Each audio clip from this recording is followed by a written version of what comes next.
We love country style ribs in this house. So I'm going to make another recipe, and I can't call this, even though it is a rub.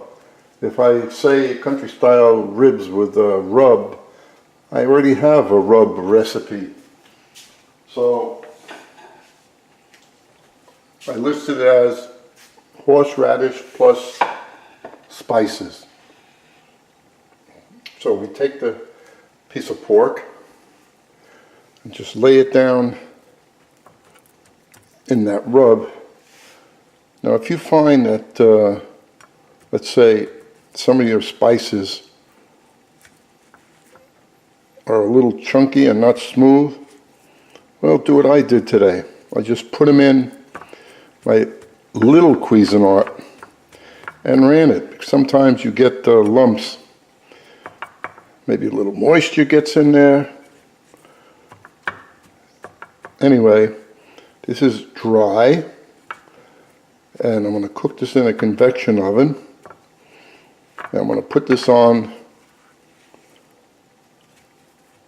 my griddle plate. And that's it. That's for a 14.5-ounce piece. But I have another little baby one here, which I'm also going to make with it. So this rub is enough to coat another 8-ounce piece. I didn't think it was going to be enough to do both, but as you can see, it is. Now I used some different spices and some, mainly horseradish. I said, I have powdered horseradish, well, why don't I ever use it? So I said, let me try it on this.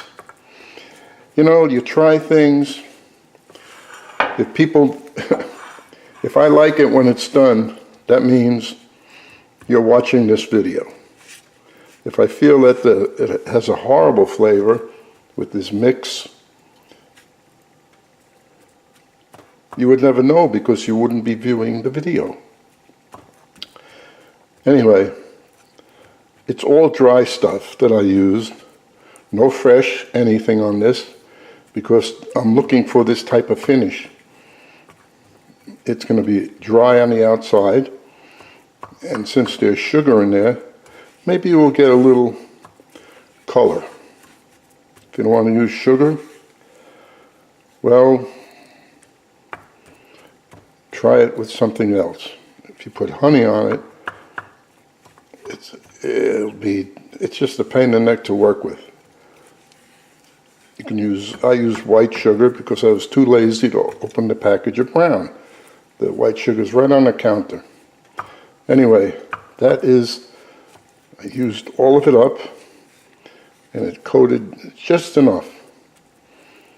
So I put this in a 400-degree convection oven, which is really a regular oven, 375.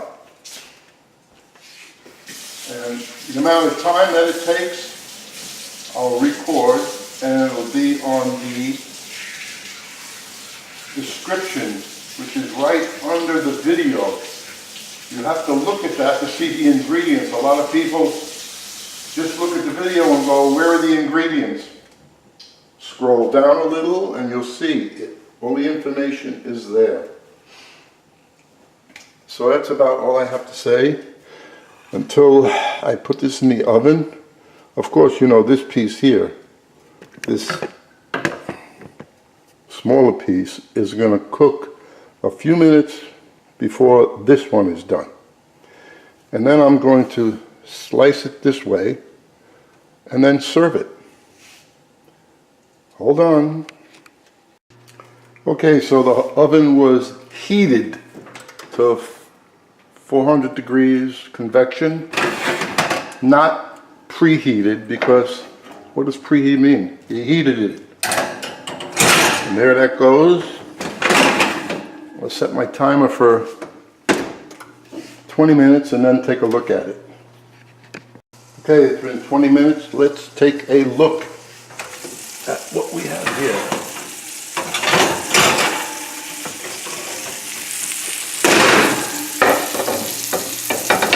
That looks good. I like the way that dryness is on it. Now, this piece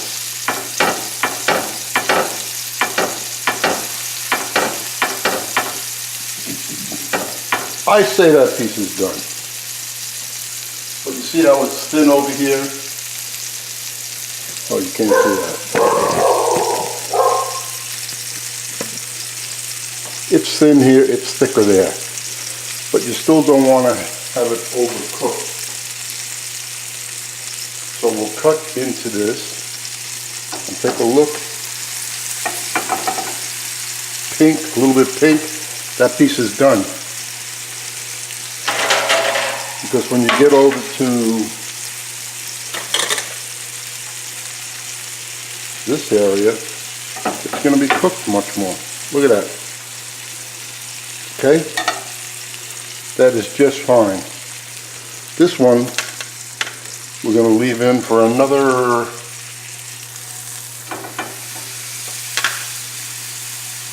5 minutes. And we'll see what happens. Okay, so that was 20 plus 5, that's 25 minutes. I'm not going to cut into this piece and let it sit there just for a few minutes. You know, just like a piece of steak. Because if you cut it right away, the color changes. Let the juices stay in there. Okay, now we're going to slice this and set it up on a plate.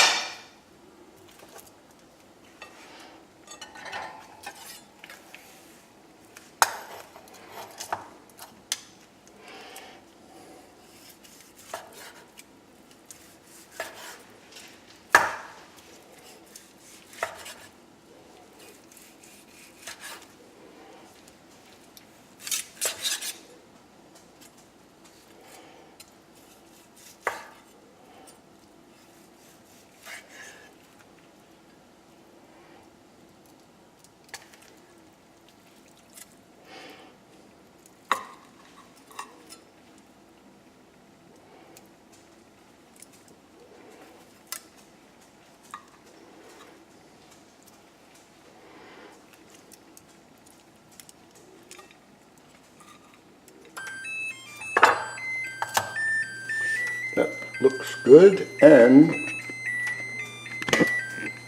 it's nice and juicy. Hope you enjoy.